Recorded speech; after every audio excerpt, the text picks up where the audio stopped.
Hello friends, dear students, हम लोगों ने प्लांट टेक्सोनोमी में क्लासिफिकेशन कंप्लीट कर लिया। क्लासिफिकेशन के बाद हमने Bentham and Hooker, angler, Prantl, इन दोनों का क्लासिफिकेशन डिटेल से देख लिया। फिर हम लोगों ने taxonomical tools, taxonomical techniques, taxonomical literature के नाम से हर्बेरियम को, बॉटनिकल गार्डन को, म्यूजियम को, की को, फ्लोरा को, मैनुअल्स, मोनोग्राफ, कैटलॉग्स हम लोगों ने देख लिए। आज जैसा मैंने बताया था पिछले लेक्चर में कि जितनी भी फैमिलीज हैं, जितने भी फ्लावरिंग प्लांट्स हैं, जितने भी एंजियोस्पर्म्स हैं, उन सब का डिस्क्रिप्शन, चाहे वो फ्लावर डिस्क्रिप्शन हो, चाहे वो वेजिटेटिव पार्ट्स का डिस्क्रिप्शन हो, वो करने के लिए अपने को बहुत सारी टर्म्स की जरूरत पड़ती है। हम लोग एक एक वेजिटेटिव पार्ट के एक एक ऑर्गन को लेके चलेंगे। किसी भी फ्लावरिंग प्लांट्स में आप लोग देखते हो कि it is differentiated into two parts, एक वेजिटेटिव पार्ट और एक रिप्रोडक्टिव पार्ट। अगर हम लोग फ्लावरिंग प्लांट्स की बात करते हैं तो वेजिटेटिव पार्ट्स में कौन आता है? रूट आती है, स्टेम आता है, लीव्स आता है। और रिप्रोडक्टिव पार्ट में कौन आता है? फ्लावर आता है, उनका अरेंजमेंट आता है, सीड आता है, फ्रूट आता है।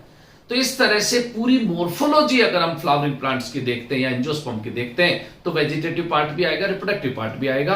और किसी भी फ्लावरिंग प्लांट के डिस्क्रिप्शन के लिए उसमें रूट कैसी, स्टेम कैसा, लीव्स कैसा होता है, उसकी इन्फ्लोरेसेंस मींस फ्लावर का अरेंजमेंट कैसा है, उसका फ्लावर किस तरह का है, फ्लोरल पार्ट्स कौन से हैं, फिर उसका फ्रूट किस टाइप का होता है, ये सारी चीजें देखने के लिए अपने को सारी टर्म्स आनी चाहिए।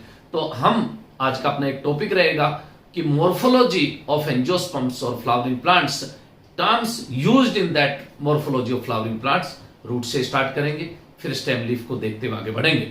लेकिन ध्यान देने की बात यह है कि root, stem, leaves in vegetative part का ओरिजिन किससे होता है, तो हम लोग वो डेवलप कैसे हुए रूट शूट, तो आपको पता है मिनी और tiny future plant inside seed is, तो किसको नाम लेते हैं? Embryo.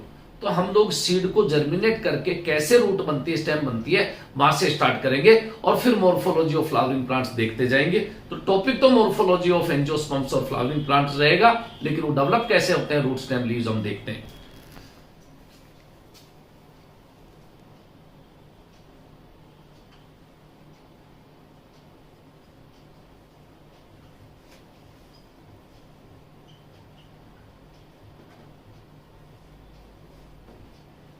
Morphology of flowering plants कह दें या हम मोर्फोलॉजी ऑफ एंजियोस्पर्म्स कह दें, एक ही बात है। मोर्फोलॉजी वर्ड का मतलब यहां पे यह है कि external features, study of external characters of flowering plants is morphology. और एक्सटर्नल फीचर्स और कैरेक्टर्स में वो वेजिटेटिव कैरेक्टर्स हो सकते हैं, वेजिटेटिव पार्ट्स हो सकते हैं, और कैसे पार्ट हो सकते हैं? वो रिप्रोडक्टिव पार्ट्स हो सकते हैं, रिप्रोडक्टिव पार्ट्स। वेजिटेटिव पार्ट्स का मतलब भी अपने को क्लियर कट समझ में आता है कि वेजिटेटिव पार्ट्स का मतलब है कि उसमें रूट्स कैसी, स्टेम कैसा और लीव्स कैसी, ये तो है वेजिटेटिव पार्ट्स ऑफ एंजियोस्पर्म और फ्लावरिंग प्लांट्स। और जब हम लोग रिप्रोडक्टिव पार्ट की बात करते हैं तो अपने दिमाग में सबसे पहले reproductive structure of flowering plants और एंजियोस्पर्मिक प्लांट इज फ्लावर। हम लोग फ्लावर को देखेंगे, फ्लोरल पार्ट्स को देखेंगे, फ्लावर्स के अरेंजमेंट, इनफ्लोरेसेंस को देखेंगे, हम सीड की स्ट्रक्चर भी देखेंगे और उसके बाद हम लोग फ्रूट्स को भी देखेंगे। तो ये सारी चीजें एक एक हम लोग स्टार्ट कहां से करेंगे? इस रूट से स्टार्ट करेंगे। रूट का ओरिजिन कैसे होता है, रूट की टाइप्स क्या क्या होती है, रूट के फंक्शंस क्या क्या होते हैं, रूट के मॉडिफिकेशंस क्या क्या होते हैं, यहां से देखते चलेंगे। इसी तरह स्टेम का ओरिजिन देखेंगे, स्टेम की स्ट्रक्चर देखेंगे, स्टेम के मॉडिफिकेशन देखेंगे, स्टेम के फंक्शन देखेंगे। सेम इसी तरह से लीव्स देख के वेजिटेटिव पार्ट्स जब कंप्लीट हो जाएंगे जब हम लोग रिप्रोडक्टिव पार्ट फ्लावर से स्टार्ट करेंगे। तो ये रूट स्टेम लीव्स का ओरिजिन होता कैसे है, तो आप लोग देखना, जैसे मेरे पास ये सीड है और इस सीड में हम लोग क्या देख रहे हैं, ये देखो, ये आउटर सीड कोट है, ये देखो सीड कोट, कौन सा, आउटर सीड कोट की अगर बात होती है तो उसे टेस्टा कहते हैं, और जब इनर सीड कोट की बात होती है, इनर सीड कोट, तो उसे हम टैगमेन कहते हैं, टेस्टा टैगमेन। ये तो सीड कोट्स हैं। अंदर क्या है इस सीड के, तो हम देखते हैं कि ये एम्ब्रियो होता है, ये देखो, ये एम्ब्रियो के कोटिलिडन्स है जिसमें फूड स्टोर रहता है। तो ये अपने पास क्या है अंदर, एम्ब्रियो। एंडोस्पर्म में भी प्रेजेंट, अगर इस एम्ब्रियो के अराउंड एंडोस्पर्म है तो ऐसे सीड को हम एंडोस्पर्मिक सीड कहते हैं, और इफ एंडोस्पर्म इज एब्सेंट हम उसको नॉन एंडोस्पर्मिक सीड कहते हैं। तो एंडोस्पर्म की जब बात होती है, इट मे बी प्रेजेंट और एब्सेंट, कहने का मतलब एंडोस्पर्म हो भी सकता है और नहीं भी हो सकता। ये अपने पास एक कोई ड्राई सीड है जिसके अंदर वाटर कंटेंट 10 to 15% होता है, तो एंजाइम्स भी सारे इनएक्टिव होते हैं। लेकिन जैसे ही हम लोग वाटरिंग करते हैं, आप लोग देखोगे आफ्टर वाटरिंग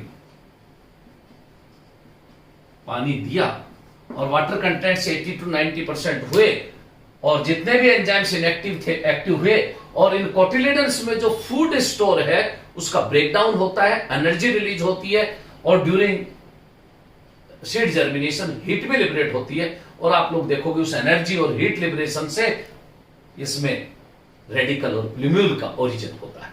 तो जब सीड जर्मिनेट होगा तो इस तरह से, अब आप इसकी पोजीशन देखना सीड की, ये एम्ब्रियो,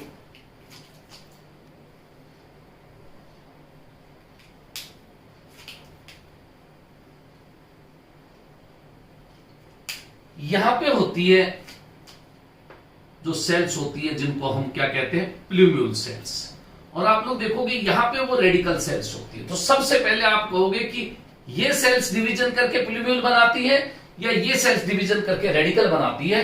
तो किसी भी सीड में जब आप देखेंगे जर्मिनेटिंग के टाइम, तो इससे सबसे पहले रेडिकल निकलता है, ये देखो, जो पॉजिटिवली जियोट्रोपिक होता है इसको हम कहते हैं रेडिकल।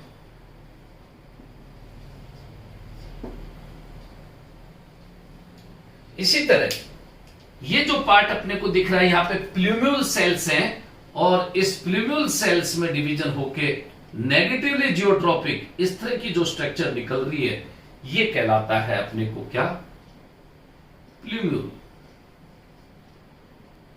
ये प्लूम्यूल है। और एक जगह ऐसी आती है जहां पे दोनों मिलते हैं, ट्रांजिशनल जोन कहलाती है। जब हम लोग वेस्कुलर बंडल्स देखेंगे तो आपको पता चलेगा, रूट्स में रेडियल वेस्कुलर बंडल, शूट में, स्टेम में हम देखते हैं कॉन्जॉइंट कोलेटरल वेस्कुलर बंडल्स। ये एक स्टेप यहां आएगी ट्रांजिशनल फेज, जहां पे वेस्कुलर बंडल्स कोई स्पेसिफिक टाइप के नहीं होते, क्योंकि रेडिकल और ये कॉन्जॉइंट कोलेटरल में चेंज होना होता है। तो इस तरह से, लेकिन इन कोटिलिडन्स के ये हॉरिजॉन्टल एक्सिस जरूर बनती है। इस एक्सिस को हम एम्ब्रियोनल एक्सिस कहते हैं। ये एम्ब्रियोनल एक्सिस है, और इस एम्ब्रियोनल एक्सिस के लिए एक वर्ड काम में लेते हैं, tigellum. Part of the radicle just below the embryonal axis, उसको हम नाम देते हैं हाइपोकोटाइल।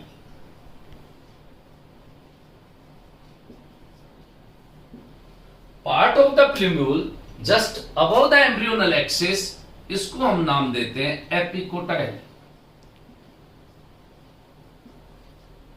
तो ये देखो कितनी टर्म्स हो गई, रेडिकल अपने पास, प्लूम्यूल अपने पास, एम्ब्रियोनल एक्सिस अपने पास, एपिकोटाइल, हाइपोकोटाइल, टिगेलम। अगर ये मोनोकोट है तो इस रेडिकल के ऊपर कैप पे आप देखोगे कवरिंग टिप होती है जिसको हम कोलियोराइजा कहते हैं। और इसी तरह अगर वो मोनोकोट प्लूम्यूल है तो उसके टिप पे कवरिंग टिप उसकी कहलाती है कोलियोप्टाइल। तो कोलियोप्टाइल, कोलियोराइजा भी एक वर्ड्स होते हैं जो मोनोकोट्स में आप लोगों को देखने को मिलेंगे। जैसे इस तरह की कवरिंग कैप होती है, इसको नाम देते हैं कोलियोराइजा, इसको नाम देंगे कोलियोप्टाइल। बस लेकिन याद रखना, ये किस में देखने को मिलेगा अपने को? मोनोकोट्स में। ये किस में देखने को मिलेगा? मोनोकोट्स में। लेकिन टर्म्स कितनी हो गई अपने पास, इनको एक बार समझने की कोशिश करना। इस तरह से रेडिकल किस में कन्वर्ट हो जाती है? रेडिकल तो रूट में कन्वर्ट हो जाती है। और ये प्लूम्यूल किस में कन्वर्ट हो जाता है? ये शूट में कन्वर्ट हो जाता है। इस तरह से जब ये प्लांट कोई ग्रो करता है तो आप देखो प्लांट किस तरह का दिखाई देगा अपने को। ये फॉर एग्जांपल कोई प्लांट है अपने पास, और ये इस का एरियल पार्ट, ये पूरा एरियल पार्ट ग्राउंड सरफेस के ऊपर, इसको हम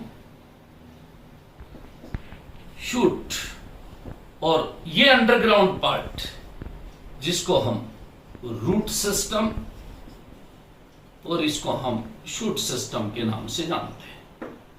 तो part of the plant just above the ground surface is shoot and just below the ground surface is root. तो रूट और शूट सिस्टम अपने पास है। ये रूट जो रेडिकल से बनी, मैं इस रूट को बना रहा हूं, आप थोड़ा सा ध्यान देना इधर। ये देखो, ये जो रूट है सबसे पहले बनी, ये इस रूट को नाम देते हैं प्राइमरी रूट। ये अपने पास प्राइमरी रूट है। और इस प्राइमरी रूट से निकली ब्रांचेज, ये देखो, अगर इस प्राइमरी रूट से निकली हुई ये ब्रांचेज हैं, ये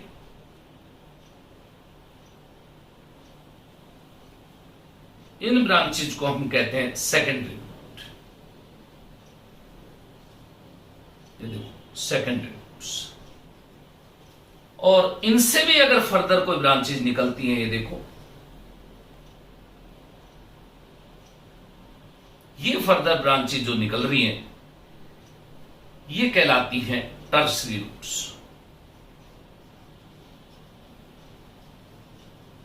टर्सरी रूट्स।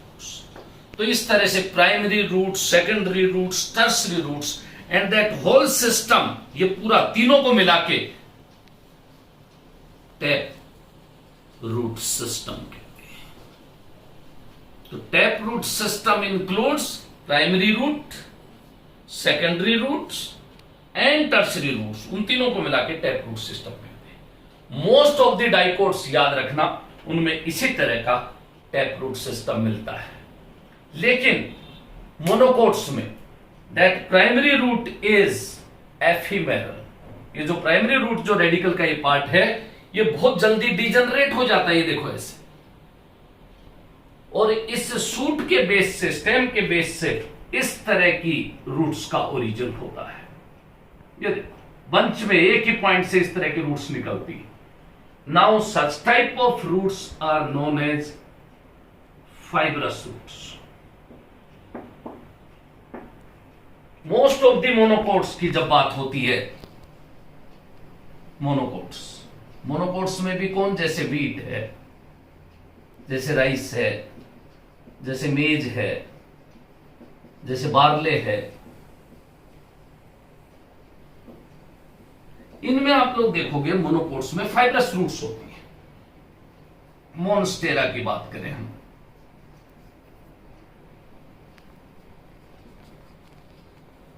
उसमें भी आप रूट्स देखोगे कि इस रेडिकल के अलावा एक चीज और याद रखना, इनको तो हमने फाइब्रस रूट कह दिया। बहुत सारे प्लांट्स ऐसे हैं जो स्टेम से ही रूट्स का ओरिजिन हो जाता है, लीफ से ही रूट का ओरिजिन हो जाता है, इंटरनोड से लीफ का ओरिजिन हो जाता है, नोड से लीफ का ओरिजिन हो जाता है, शूट से लीफ का रूट का ओरिजिन हो जाता है। तो इस तरह से if roots originate other than radical, ये बहुत इंपॉर्टेंट चीज है कि इस रेडिकल के अलावा कोई भी रूट बनी है, उस रूट को एडवेंटिशियस रूट नाम देते हैं। एडवेंटिशियस। अब दोनों बातों में एक बार फर्क समझना।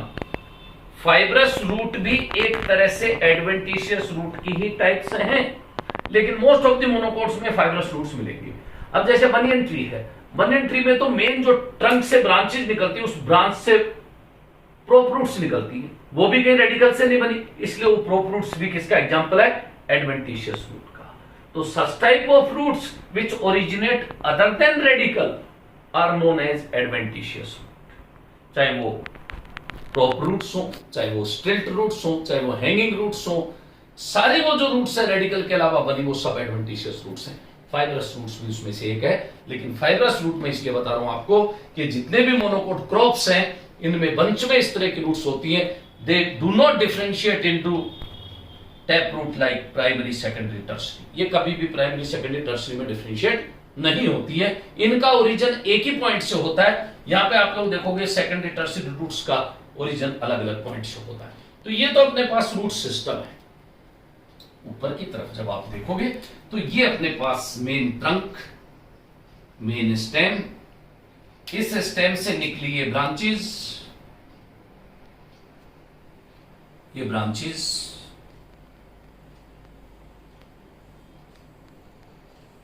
ये देखो, ये इस पे लीव्स,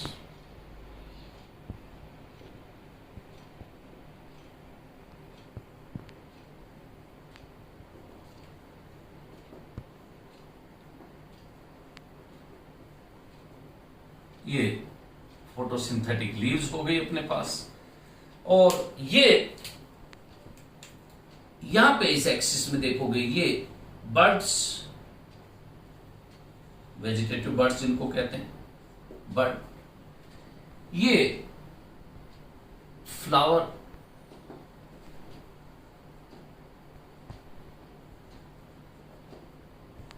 ये अपने पास फ्लावर भी हो गए। ये आप लोग देखोगे कि इट में भी फ्रूट फॉर्मेशन टेक्स प्लेस, तो फ्रूट भी बन सकता है, उसके अंदर सीड भी हो सकते हैं। और ये जो बर्ड है टर्मिनल एंड पे, ये इसको नाम ही देंगे हम कौन सी बर्ड? Apical bud. और अगर किसी लीफ की एक्सिस में कोई बर्ड निकलती है, जैसे ये बर्ड निकल रही है, ये इसकी एक्सिस में बर्ड निकल रही है, इसको हम नाम देते हैं एक्सिलरी बर्ड। तो इस तरह से किसी एक टिपिकल प्लांट को जब हम लोग देखते हैं तो रूट में, स्टेम में, ब्रांचेज में, लीव्स में, फ्लावर में, फ्रूट में, बर्ड्स में डिफरेंशिएट रहता है। तो ये इस तरह का एक एंजियोस्पर्मिक प्लांट हम लोग देख रहे हैं अभी इस प्लांट में। तो मोर्फोलॉजी इसकी देखते हैं तो मैंने बताया वेजिटेटिव पार्ट्स इसके कौन कौन से हैं? Root, stem and leaves. और रिप्रोडक्टिव पार्ट में क्या आता है तो मैंने बता दिया फ्लावर, और फ्लावर से रिलेटेड जितनी भी टर्म्स हैं वो सब उसके रिप्रोडक्टिव पार्ट कहलाती है। तो हम लोगों ने एक टिपिकल ये कोई प्लांट ग्रो करते हुए देखा है, और ये सब चीजें बनी किससे वो भी मैंने बता दिया, सीड, और सीड से रिलेटेड ये बात भी आप लोगों को समझ में आ गई। अब मैं एक एक चीज जैसे रूट से स्टार्ट करता हूं, ध्यान देना आप लोग। ये मेरे पास जैसे मैंने लिखा रूट, इसकी डेफिनेशन क्या दोगे? यही तो कहोगे it is a vegetative part, और उसके बाद यही तो कहोगे it is an underground part. ये डेफिनेशन है, it is an underground vegetative part of angiospermic plants which help to absorb water and minerals। ये एक जनरल डेफिनेशन हो गई कि किसी भी प्लांट का वो वेजिटेटिव पार्ट, अंडरग्राउंड पार्ट जो वाटर और मिनरल का एब्जॉर्प्शन करता है, उसे हम रूट कहते हैं। ये तो एक सिंपल सा वर्ड हो गया। और रूट्स जब भी आप लोग देखोगे ये पॉजिटिवली जियोट्रॉपिक होती है। मोस्ट ऑफ द प्लांट्स में रूट्स आर क्या क्या कहोगे? Positively geotropic. अब बहुत सारे बच्चों को तो ये जियोट्रॉपिक वर्ड का मतलब ही समझने की जरूरत पड़ेगी। जियो का मतलब ग्रेविटेशनल और ट्रॉपिक का मतलब ग्रोथ। याद रखना, बहुत तरह का मूवमेंट प्लांट्स में होता है। जब भी कोई ग्रोथ की वजह से मूवमेंट होता है उसके लिए वर्ड काम में लेते हैं ट्रॉपिक। जब भी कोई लोकोमोशन मूवमेंट होता है उसके लिए वर्ड काम में लेते हैं टेक्टिक। और जब भी कोई टेम्पररी मूवमेंट होता है उसके लिए वर्ड काम में लेते हैं हम नेस्टिक। तो यहां पे ट्रॉपिक अगर मैं फोटो लगा दूं तो लाइट इंड्यूस्ड ग्रोथ मूवमेंट, मैंने जियो लगा दिया ग्रेविटी इंड्यूस्ड ग्रोथ मूवमेंट। तो ये जो रूट की जो ग्रोथ हो रही है नीचे की तरफ वो जियोट्रोपिक टाइप की है। तो roots are positively geotropic type but they are negatively phototropic. Light की तरफ नहीं जाती, अगेंस्ट लाइट जाती है, पॉजिटिवली जियोट्रोपिक लेकिन नेगेटिवली फोटोट्रोपिक।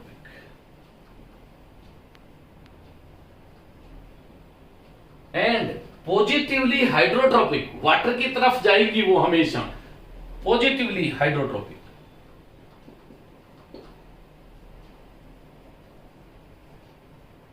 हाइड्रोट्रोपिक, ये चीज भी ध्यान रखनी। तीन बातें बताई, positively geotropic, negatively phototropic and positively hydrotropic होती है। कभी भी कोई रूट नोड्स इंटरनोड्स में डिफरेंशिएट नहीं होती है। आप लोगों को मालूम है नोड उसको कहते हैं, ये देखो ये पार्ट जहां से लीफ का ओरिजिन होता है, ये पार्ट यहां से लीफ का ओरिजिन हुआ तो ये एक नोड है।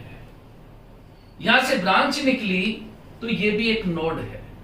यहां से अगर लीफ का ओरिजिन हुआ ये भी एक नोड है। And in between two nodes, ये देखो ये जो पार्ट इसको हम इंटरनोड कहते हैं। तो नोड्स और ऐसी इंटरनोड्स होती है। रूट में इस तरह की कोई नोड इंटरनोड में डिफरेंशिएशन नहीं होता है। तो roots are, they are not differentiated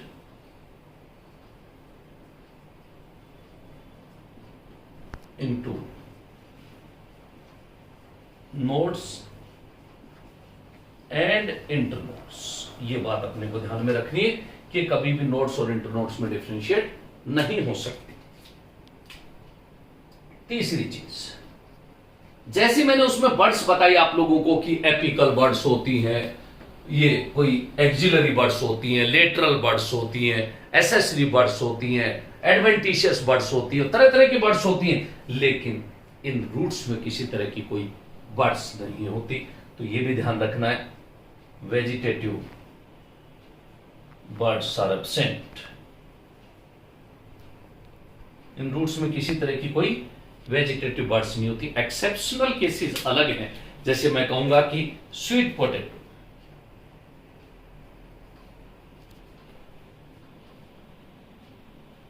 इसमें ये exception, they are having buds, इनमें बर्ड्स होती हैं और इसीलिए वो वेजिटेटिव प्रोपेगेशन में भी हेल्प करता है। तो वेजिटेटिव बर्ड्स इसमें नहीं होती। और रूट के फीचर क्या होंगे, they do not contain leaves, इन पे किसी तरह की लीव्स नहीं होते, लीव्स आर एब्सेंट।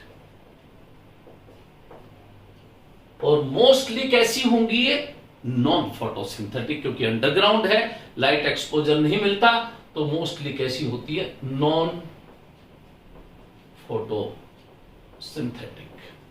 यहां पे भी एक्सेप्शन है कि ऐसा कौन सा प्लांट है जिसमें रूट्स फोटोसिंथेटिक होती है, एसिमिलेटरी होती है।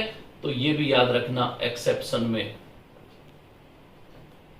ट्रापा, सिंघाड़ा एंड नीम ग्लोए, टिनोस्पोरा, बस इनकी रूट्स फोटोसिंथेटिक होती हैं। ये भी अपने को ध्यान में रखना है। तो कैसी हो गई रूट्स, नॉन फोटोसिंथेटिक हो गई, लीव्स इनमें होती नहीं है। और इसके अलावा आप लोग देखोगे कि इनके जब फंक्शंस की बात होती है तो सबसे इंपॉर्टेंट फंक्शंस में से दो तो हमने लिख दिए कि वाटर मिनरल एब्जॉर्प्शन, ये तो ठीक है कि एक तो किस में हेल्प करती है, ये वाटर मिनरल एब्जॉर्प्शन में।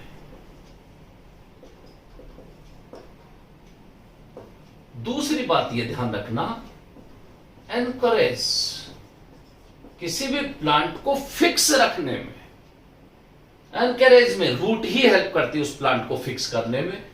तीसरी चीज और इंपॉर्टेंट, जितने भी ग्रोथ रेगुलेटिंग हॉर्मोन्स हैं, most of the growth regulating hormones का जो सिंथेसिस है रूट्स में ही होता है। तो सिंथेसिस ऑफ